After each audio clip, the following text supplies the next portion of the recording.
It's official, guys. Hydration breaks are finally over. Oh, and Spain won the World Cup, much to the dismay of Argentina's most cherished modern-day figure, Leandro Paredes. This is DMAC Daily. What can I say, guys? Avoiding defeat to Spain at the World Cup isn't for everybody. Cabo Verde, take a bow. You are the people's champions. As for the actual champions, and La Roja have deservedly prevailed 1-0 in extra time over Argentina to lift their second World Cup trophy. Technically a narrow scoreline, but the contest itself was anything but narrow. This was a slow-burning, meticulous beat down by Spain. One-way traffic for 120 plus minutes, bar like a 2-minute window at the very end where Argentina briefly decided to show up. But yeah, apart from that, not a great watch for the neutrals. It was so dull, in fact, that it had me actively reminiscing on the third place playoff match yesterday. The football world was craving a last dance akin to 2022 or even something like 2018, but instead, we got the most pragmatic game of like the entire tournament in the final. But then again, are we really all that surprised? Spain had hardly enthralled all tournament long.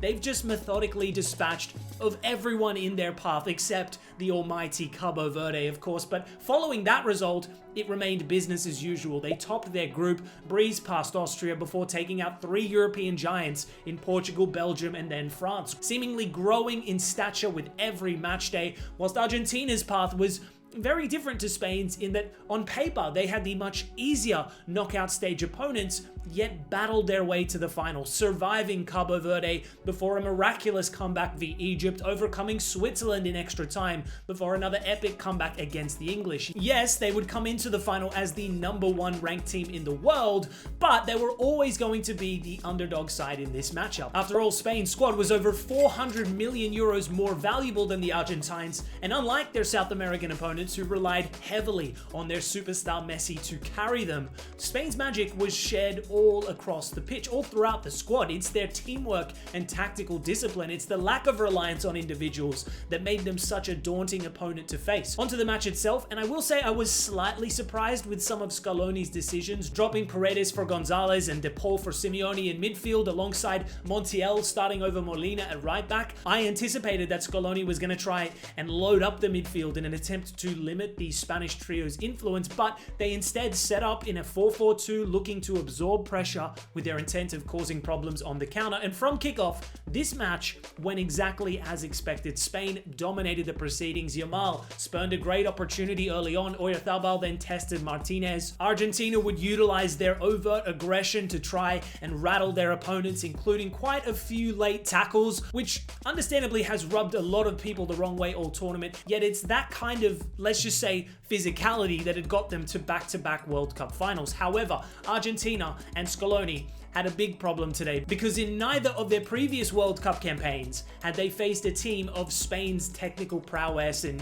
sheer poise on the pitch. With each minute that passed, the De La Fuente's side took only more control. They were slowly wearing down this Argentina side, which is perhaps why the injuries started piling up. I know they had 24 hours less recovery than Spain, but the South American champions looked noticeably off the pace today. So on came Paredes at halftime as they attempted to reassert themselves in midfield, but that didn't exactly fix things. It doesn't help that Spain subbed on Pedri alongside fellow Barca player Ferran Torres in attack. His impact would be immediate, generating probably the biggest chance inside 90 minutes. Yamal taking out 2 players before crossing into the danger zone to Torres, whose effort would be saved by Martinez. Spain kept on picking up steam. On came another 2 terrifying super subs in Marino and Williams, whereas Argentina were scrambling. 2 injuries in the center of defense. 3 of their starting 4 defenders were no longer on the pitch. 90 minutes in, and they're holding on for dear life. They hadn't even registered a single shot at that point. Now is the time to dig deep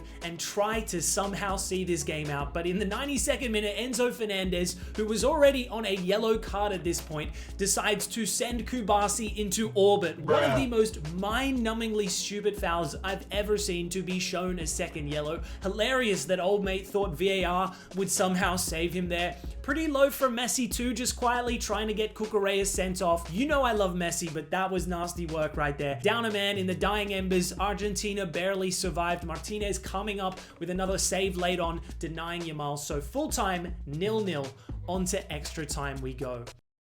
And we'd witness another controversial moment soon after, with the ball falling to Williams. He'd bury it into the back of the net, but the goal wouldn't stand due to a very, very soft foul in the build-up from Merino on Otamendi. There is ever so slight contact there, so I don't think it's completely egregious stuff, but boy does Otamendi sell it. The fact that he immediately goes down screaming, holding his other leg that doesn't actually get touched, tells me he wasn't actually in a world of pain in the first place. Merino then missed another huge opportunity off of Williams' perfect delivery, which in all honesty should have been finished off, but the super sub stunningly fired wide. But luckily in the second half of extra time, Spain's other super subs weren't nearly as wasteful. Porro's delivery was met by Williams at the back stick, who then cushioned the perfect header for Ferran Torres, who on his weaker left foot smashed home the half volley into the back of the net. No saving that one. The goal of his life, scoring in the World Cup final. At last, the deadlock was broken. Argentina were deflated. The fact that they'd used all 6 subs already, 4 of which were defenders, that they had literally no offensive threat bar Messi, and down to 10 men as well. It was going to take a miracle to turn this around. 0 attempts in over 110 minutes. It was rough out there. 6 minutes later, Ferran then made it even worse, burying his second goal of the day, but was ruled offside by a matter of millimeters. Late on, Argentina had a sudden burst of momentum. Messi fired onto Merino's face. Moments later, he'd find Simeone in space this time, who fizzed it into the 6-yard area, but Laporte came up with a huge goal-mouth clearance. Then, on the following corner, came Argentina's best chance of the entire game, but Simeone's effort went flying over the crossbar. So Spain would hold on to be crowned world champions for the second time in their history, both of which were the byproduct of goals in the second half of extra time. Iniesta in the 116th minute in Johannesburg, and in 2026, Torres in the 106th in New Jersey. The kings of Europe and now world champions once again. A result that I don't think anyone can really complain about. I mean, it was men against boys for 99% of this game. A terrible performance from Argentina, yet it was the shameless display from Paredes at full time that was most disgraceful. The way he straight up assaulted Eric Garcia before tackling Gavi to the ground. I'm sorry, you do that on the street, grabbing someone by the throat like that, and you're facing legal consequences. He did end up apparently receiving a red card at full time, but I do hope he faces a heavy ban for this kind of straight up thuggery. You know, I didn't think Argentina's PR could stoop any lower off of today's display, but congratulations Paredes for doing exactly that. Following the implosion, we then had the awards ceremony, which turned out to be a clean sweep for Spain in the end. Pau Cubarsí picking up the Young Player of the Tournament award, 100% deserved, class personified. Him and Laporte were a brick wall all tournament, 1 goal conceded in 8 games. If Yamal didn't exist, this guy would receive the superstar treatment because he's absolutely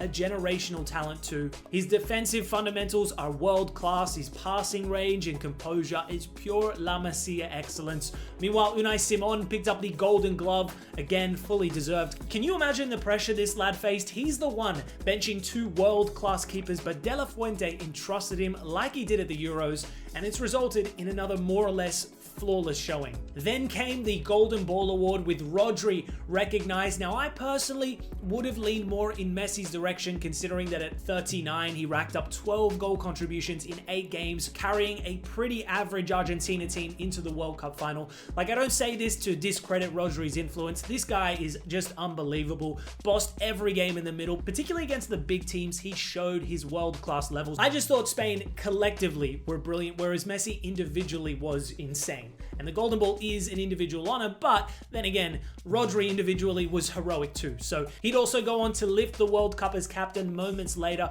Just ignore that random old dude that wouldn't leave the stage for some reason. I think there's something wrong with him mentally. Yeah, we should just ignore that. Editors, can you crop out the image? Yep, that's perfect. So full congratulations to the Spanish national team. Even though it wasn't the most exhilarating team, my goodness, were they dominant throughout. And they seemed to only get better with every knockout stage game. I mean, they humbled France, and in the final, it was a footballing clinic. Yes, Argentina were terrible today, but I think a large part of that is due to the brilliance of this team, the way they suffocate you over the course of 90 minutes and beyond. Even though it went to extra time today, this result felt inevitable. I gotta say, the decision to hire Luis de la Fuente immediately after their World Cup group stage exit in 2022 is one of the greatest managerial appointments of all time in hindsight. This guy then helped Spain win the Nations League, followed by the Euros, and now the World Cup. Just 2 losses in 50 matches in charge. We are witnessing greatness in real time. To be fair, De La Fuente's legacy was inevitable. The blueprint was set in stone back in 2019 when he won the U21 Euros. This is where we first got a glimpse of Simon, Ruiz, Merino, Olmo, and Oyarzabal. The principles have remained, and all these years later, Spain are reaping the rewards. Even with injuries to star players Yamal and Williams prior to this tournament, he managed their returns perfectly in the end. Williams was used a bit sparingly, I thought, but he was incredible in the final today. I thought he was Spain's most dangerous player. I just can't recall De La Fuente getting a single thing wrong in the latter stages of the tournament, in his tactics, his team selections. You know, he dropped Pedri for Ruiz, who then instantly stepped up with a goal in his absence. The super subs always seemed to deliver. Merino popping up twice off of the bench, and in the final, Williams and Ferran came in clutch. If he can back this up with another Euros victory, we're looking at a Hall of Fame manager here. As for Scaloni, a terrible showing in the final that really exposed the ongoing issues within that Argentina team. It's a side that lacks balance all across the pitch, especially in the midfield. It seemed as though there was a real unwillingness to deviate from the 2022 squad, which is why guys like Nico Paz and Barco got very little minutes throughout. Don't get me wrong, it's still been an incredibly successful period for Argentina, winning 4 straight titles and then backing that up with a World Cup final appearance on top. Scaloni's definitely done a stellar job, but I struggle to see this team reaching the same heights once Messi calls time. As for their number 10, an uncharacteristically quiet day for Messi, truth be told. It was always going to be very difficult for him to have an impact considering the way his teammates played today, the tactics Scaloni employed, and the sheer domination of Spain. He still did create those minor chances late on, but it'll ultimately be a career chapter he'll want to probably move on from, which is really sad considering just how brilliant he was throughout this tournament. I don't think anyone expected this 39-year-old version of Messi to deliver in the manner that he did. So it's a sad way to bow out of his World Cup career unless he somehow defies the age process even further and pulls up in 2030, but there's surely no way that happens, right? Regardless, a World Cup immortal. I don't care for the Messi hate campaign. We ought to be grateful that we got to bear witness to so much greatness throughout the years. Last but not least, I want to quickly touch on the spectacle because for the most part, I was not a fan. You know, pre-game match shows, I'm all for it. You know, you can have your cringy Tom Cruise monologue. It was cool to see Speed there, but the halftime show, yeah, that was just tragic stuff. I've spoken up at length about how the Americanization of the World Cup has been a travesty, from the cost of ticket prices and accommodation to these hydration breaks, which are entirely a gimmick so that the broadcast networks, in collaboration with FIFA, can make way more money. It's been received overwhelmingly negatively, but it's such a transparent display of greed. Don't be fooled by player welfare justifications, because even in cooler conditions and air-conditioned stadiums, we still had these mandatory breaks. This needs to be abolished. It has drastically affected the overall quality of World Cup games. Which brings me to the halftime show. And I mean, what a total farce. Okay, that one part with Ronaldinho, Ronaldo, and Madonna was kind of hilarious. They looked like a washed Black Eyed Peas entering the field. But yeah, apart from this, it was just such a tacky spectacle. They just threw a bunch of celebrities and thought we'd all eat it up. The Justin Bieber cameo was especially awful. When he said, quote, "It's the World Cup, hallelujah, everything hallelujah," I literally turned off the TV. I couldn't bear the cringe. I guess Shakira saved the day. But yeah, that was just abysmal stuff. Halftime ended up lasting in excess of 27 minutes. Tragic stuff, but it is what it is. Hopefully in 2030, they can tone down the issues on and off the pitch, because this World Cup was incredibly divisive. There were a litany of issues throughout. That being said, the beautiful game still triumphed in the end. Seeing so many different countries unite over a singular cause was genuinely uplifting. The amazing fans from all around the world, just incredible scenes. There were also so many incredible games too. At the end of the day, there really is no spectacle quite like the World Cup. Anyways, guys, that's it for DMAC Daily World Cup edition. I'm actually a little emotional, not gonna lie, as I talk about this, because your support throughout the last month or so has been truly incredible. Look, I'm no A-list influencer or football creator, that much is clear, but the fact that I get to do this for a living, you know, yapping into the camera about football to an arena full of people every day, that's just crazy to me. Like, genuinely, thank you to everyone who has tuned in for the past year and throughout the World Cup period too. The comments, the opinions, the bantering, even the haters. That's what it's all about. Last but not least, I gotta give a special shout out to my editing team too, Cyan and AB. These guys are the unsung heroes of the broadcast. I appreciate everything you guys do. Thank you so much. Anyways, legends, that's all from me. I'm taking the rest of the week off because I'm tired. It's been a lot of fun, but a lot of work too. I'll be back in a week's time, I promise. Till then, thanks for watching, and I'll see you next time.